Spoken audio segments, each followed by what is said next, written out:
Hey guys, this is Brian Essig Papard. I'm going to be walking you through my creation for a new panel on a page on Skagi and Bjorksen, which is my personal comic that I've been writing for a while and now I'm drawing.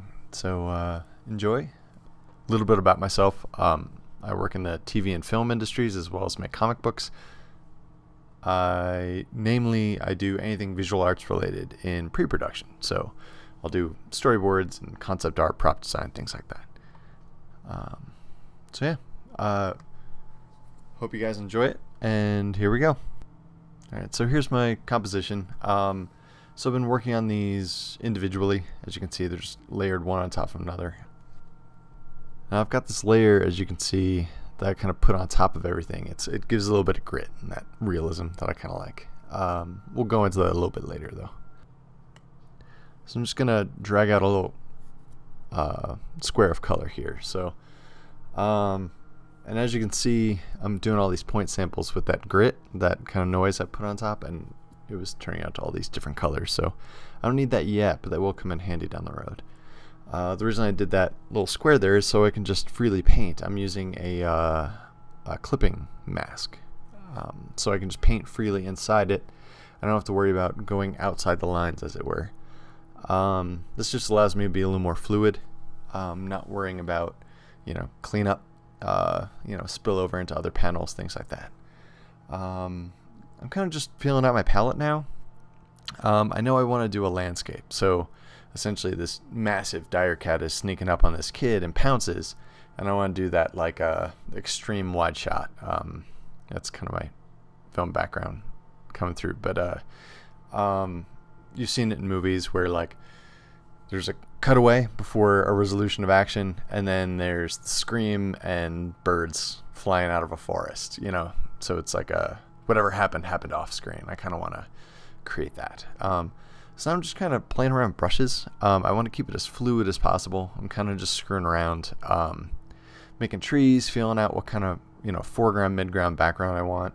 I do know I want a lot of depth to it, so I'm planning on putting some atmosphere, and that's why I kind of march from relatively warmer colors and brighter colors back to the muted bluer mountains in the background there. Putting a lake here, I don't know, I kind of think the dark blue reflective lips along the coast there are kind of fun to draw. So again, I'm not really sure what I'm doing at this point. I'm just kind of doodling in my ideas. I feel like having trees right here in the foreground, just the tops of them would be a pretty interesting angle. Because in general, this extreme wide shot of a landscape, you wouldn't normally get that object in the foreground. So if I can play around with it to achieve that, that'd be kind of visually interesting, I think.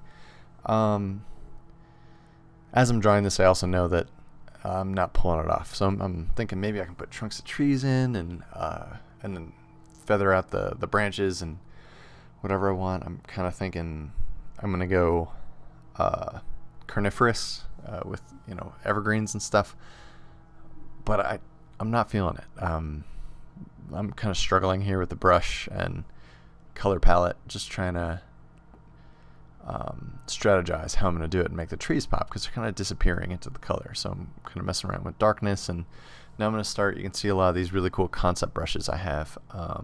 You'll see some of the other artists I look up to. They've got, as I open up the brush panels a couple more times, I've got some brushes from I think it's Greg Rutkowski. I hope I'm saying his name right, and a couple other guys.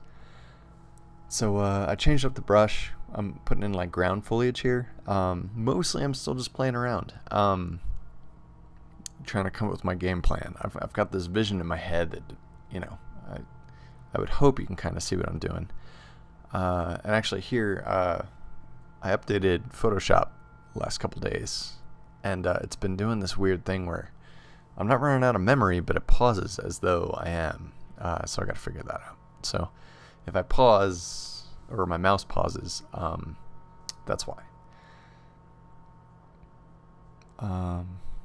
So yeah, so I'm also taking this new brush and feathering out the more unnatural lines of the more paintbrush looking strokes I had previously made. And honestly, it looks like I was getting pretty frustrated with the old process. So I'm going to just paint over the whole thing with this new brush, and taking point samples as often as I can. Now you can notice that layer 201, the layer I have with just noise that goes on top of everything else, that's still deactivated. So for now, I am sampling all these different colors. I kind of want to control my palette, but I will be turning that noise layer back on, and that will further differentiate my colors as I use the eyedropper tool to create point samples to when I continue drawing. So you might have noticed I've got the color window up, but I keep doing it manually by clicking on the primary secondary color icon in the lower right corner. It's just force of habit. I wanted to do more color sampling for you guys, but I keep forgetting to. So there you go. Now I'm using it, but it won't be the last time I don't use that and go the other way. So now I'm starting to try and think of that next level of detail, like the little sandy beaches along the mountain, the alpine lake.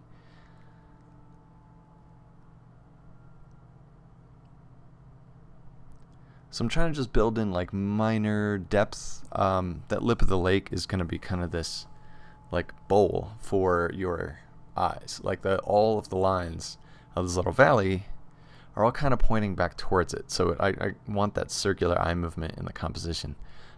There you go. So I just turned on the, you can see the grit there from the noise layer. I just create a giant 50% gray layer, cover everything in it. And then I switch the layer to the layer mode to overlay. And then you go up to filter, noise, add noise. I usually put about like 11%. Anyway, that's how you create that. So anyway, now as I'm creating and I'm taking point samples, there you go. So I took a point sample with that dark reddish, like that French gray, and it became this like almost purpley hue, or there's a little more pink infused in it. That's from the noise. So I'm still just playing around with that same foliage brush, keeping it small, because if I expand it too much, it gets way too much detail and it just wouldn't make sense. So I start kind of getting a little ballsy with it here, and I realize I'm trying to make like larger and larger foliage in the front, and it just was not working out. So I kind of back up and start over again, because I know I want those highlights. I want to draw the eye somewhere into that like left third. But I'm not quite sure how yet. So I also realize I want to build in depth into the forest itself. So that's why I'm actually more or less painting in the negative space right now. So I'm painting in these darker splotches, which is essentially where you're seeing through the trees into the darkness of the interior. So then I start getting my head out of my ass, and then I start realizing how to start building foreground trees without making it look like blobs of nothing. However, I still haven't quite figured out what kind of trees I want. So I live in Colorado, so aspens are pretty easy to draw. They're very light in all of their tones, and also they're not super thick in terms of the foliage. So they can have this like really interesting patterns, and they grow in these like clumps in the forest. So I think that's kind of where I was going. With the light bark and of the aspen. So again, these are obviously very brush-like brush strokes. So I'm keeping in mind that like while I am putting in these little inferences of branches and trunks, I know I have to go back in and soften up those edges, because right now they just look like brush strokes. You can tell what they're supposed to be, but you know, while this isn't going to be photorealistic or anything, I do want to like temper some of those elements. So I'm going to go in and kind of break up those lines a little bit with while simultaneously building in depth into those branches and chunks of foliage. So I've got a couple different brushes I've been using just for leaves, both ones I've made and ones that I've purchased and ones that have been given to me by friends. I've just kind of collected a very large assortment of brushes. I kind of go two ways when it comes to brushes. On the one hand, you got to just know what you're doing. But on the other hand, like if you can have specialized tools for a specialized problem, that is going to help you. So I know some artists out there are saying, or especially digital painters, will give you the philosophy that it's not the brushes, like it's you, the artist. But if you want to create something very specific, get a tool that helps you do it easily. Yes, you got to know what you're doing and know how to use color and shape and form, but obviously this whole thing became a lot easier once I started using the correct brushes, as you could see from the beginning. So I kind of put in more and more depth there, and I start kind of playing around with I think I lost myself for a second. I'm going to start merging down all of these clipping masks because they're getting a little out of hand. They're kind of stacking up and I don't need them. Some things I do need to be separate, like the water there, but other things like the forest, I'm kind of painting and going crazy enough that it doesn't really matter. I don't need it to be separate. So now comes one of my favorite parts of the painting is I can paint the reflections that are kind of lipping over the edge of the water there. There's something that comes to painting, whether you're doing photorealistic or just concept art, that painting in detail and then smudging or blurring the shit out of it just somehow like lets your brain do a lot of the heavy lifting. It just ends up getting something that's slightly more realistic, even though there is less information there visually. It just leans on your mind to do a lot of that work. So here I'm trying to mimic the sky's reflection. So I do like that deep, like, I don't know, I keep thinking it was like a denim color, like that grayish blue, but I do realize that I'm kind of painting color-wise what is essentially like a hazy day. So that little lip of in the top right corner of the reflection, that's like the tops of trees, that was just an accident that like I just didn't smudge that part, and I just thought to myself, oh, that looks nice, and I left it. So just being open to those momentary inspirations. So I'm putting haziness back there, but I also, you'll notice I forgot that there's some green back there. So I end up smudging green and brown up into the sky. And so I had to paint back over that because I lost track of my layers. So again, here's another one of my favorite brushes. It's, I guess I'm not using, oh, it looks like I turned that into my smudge brush. So anyway, this is a little cloud brush I've got. The pressure sensitivity is great, so I can have really distinct clouds or wispy ones that have indistinct layers. And I also zoom out, I realized I was so concentrated on the lake, I forgot about that right third, where those, and you can really see the change in my approach from those old trees I just erased. So I'm going to end up mimicking what I had done on the left on the right again here. Since it's a slightly different angle, I do want it to catch slightly different light. I haven't totally decided how the light and color balance is going to work. All I know is that when I see it, I'll be happy with it. So I'm kind of, just to get my head around it, I kind of blurred the furthest most points from the viewer. Again, building in depth into those trees. On the left-hand side, I didn't really build any trees per se, but I started building in depth just by, tricking your mind into thinking that there's a landscape in front of you. So larger, more distinct patterns closer to the camera, and then blur them and also make those texture is much smaller as you go. I'm also right there. I was trying to build in some atmosphere, but I also really like going into layer modes, as you can see right here, and just seeing how one color interacts with a layer below it. Sometimes you'll kind of surprise yourself and come up with new ideas. So I just wanted a little bit of light and a little bit of haze, and I felt that like kind of light blue lip on the edge of either hill worked nicely. So as you can see, I'm kind of building in a brighter green. So I've got this, you can see it, I've set it to overlay in the current layer, and so I'm changing the color, but I'm not actually painting opaquely over anything. And I'm kind of just playing around. I went a little too big, too fast there, and I think I end up backtracking a little bit. Yeah, and I lowered the opacity so it's less of an intense effect. I also want the trees in the foreground to pop. So while the right-hand hill, I want more of a rich green tone than the left, I still want those trees to be a stronger element. Now, painting the background here, I know I don't want like a dead valley in the distance of just dead brown trees. So I'm mostly just putting in texture there, and then I start changing the color. So I wanted the form first. The color didn't really matter much to me.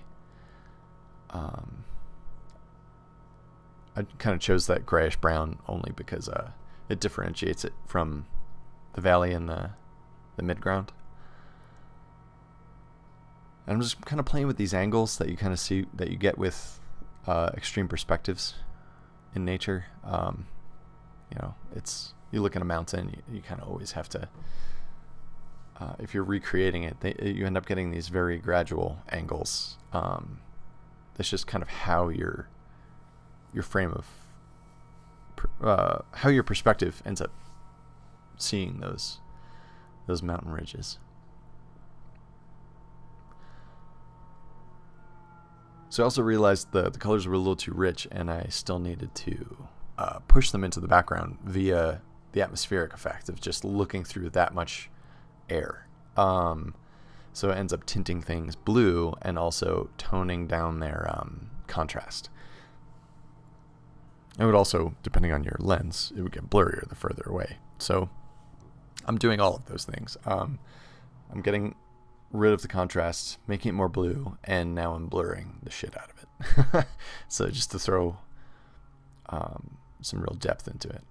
I also realize these mountains that's my next step. They don't have much in terms of texture. And then I'm checking all my layers, and I realize I built the mount. I had been painting over the mountains. They aren't their own layer. So I've been kind of sloppy in this one. I'm not normally that careless. However, in getting rid of the mountains to paint new ones, I realized I kind of like it better now. So I got rid of it, and the effect it had was there are still mountains there, but now they're like twice as far away once you consider the horizon. So I just left it. I kind of liked it. So yeah, again, just blur the shit out of it because it's far away.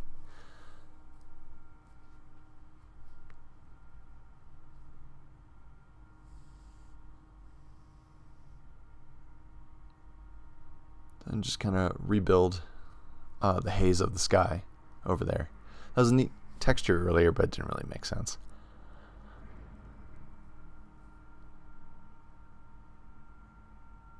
Yeah, and I realized this foreground element is all that's left. I do want another tree just to balance it all out. It was a little heavy on the left-hand side in terms of detail and the lake, the movement of the hill. The balance was a little heavy towards the left side, so I knew I needed another bright element on the right here to balance it all out.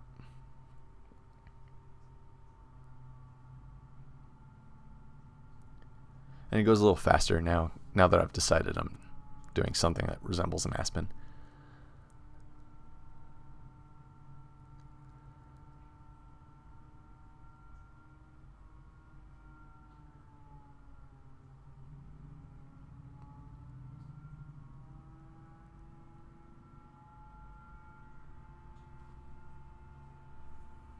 So I'm doing an awful lot of colors on these branches. I forget if I end up ditching this because it's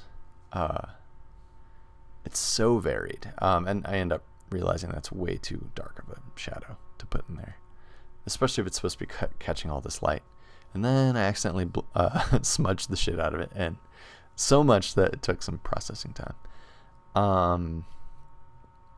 So yeah, I ended up, I was going way too crazy with the leaves, and you just got to pause and kind of shake your brain loose from whatever it was doing and build the way trees actually grow leaves. So it instantly looks so much more natural than the way I was building it. I just kind of had my head up my ass. So just build it in the way, I don't have to force it. It's just however a tree grows. That's how you draw it. So now I'm looking at all of these cool concept brushes that I have, and I know there's like a tree trunk one specially made for that. So I'm looking all over for it. You may catch some of the other names of things. But I end up finding one I've never used before, and maybe not that one.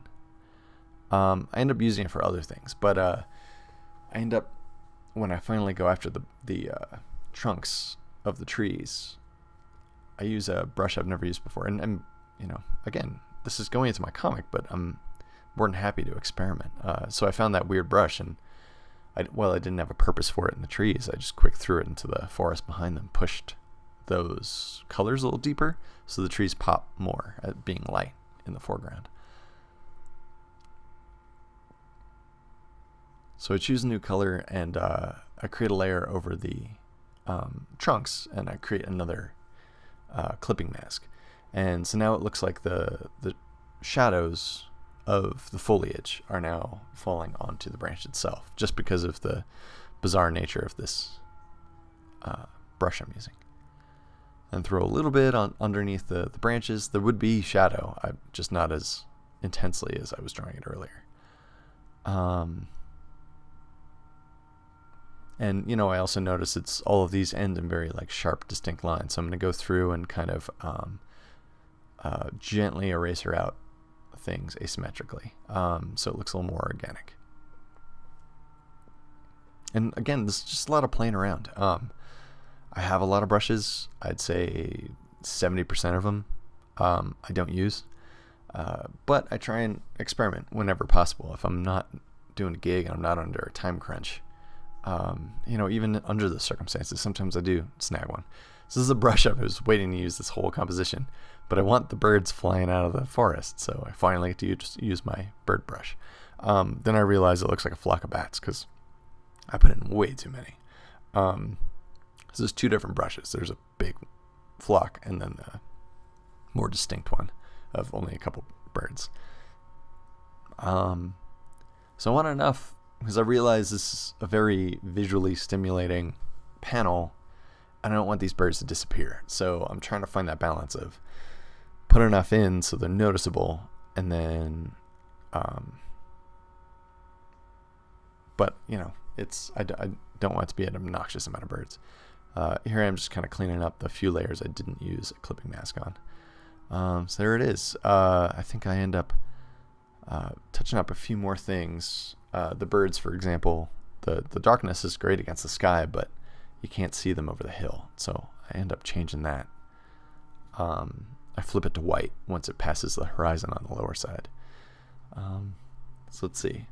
I'm looking for a brush, but I forget what brush I was looking for. Oh, and then I found one I wasn't looking for. I thought maybe I can throw in some civilization, some smoke, but I haven't built that into my story yet. The reader wouldn't know about that, so it would just look like there's a fire somewhere. It wouldn't read as chimney smoke. It's an interesting fire. As you saw when I turned on and off those layers, I drew it onto a different layer, which is not good. Whenever you're experimenting, you probably should start a fresh layer. But I do use that brush in other ways, so I kind of darken up the forest and give it a little texture. I noticed it does start looking a little evil, and that was so I started playing with the layer modes here. I didn't want it to look like an evil black forest. I wanted it to look like a natural living setting, So yeah, it's like a weird mix of like a marbling and smoke, I guess, is the brush. And I'm just kind of playing with cloud cover. You know, there's it's a hazy day. I haven't shown the sky directly above the characters, so I want to play with kind of asymmetric lighting, as you know, as though clouds are passing over. Even if it's obviously this is not going to be in motion. It just adds like a level of, again, texture to the valley itself of all the treetops.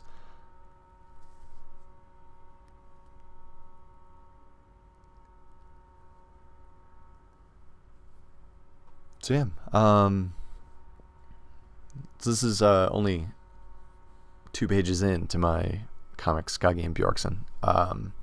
So it's I don't want to give much away, but that cat is Bjorkson.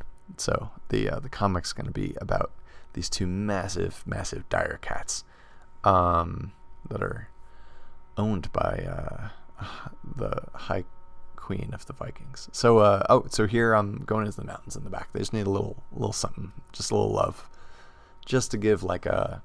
Again, you don't have to do much just to trick the brain into thinking and seeing things. So now it's like, it not only gave the mountains these snow-capped texture, it now gave the mountains themselves depth of a little bit of lowlights, a little bit of highlights, and then just blur the shit out of it. And it's crazy how much that can do.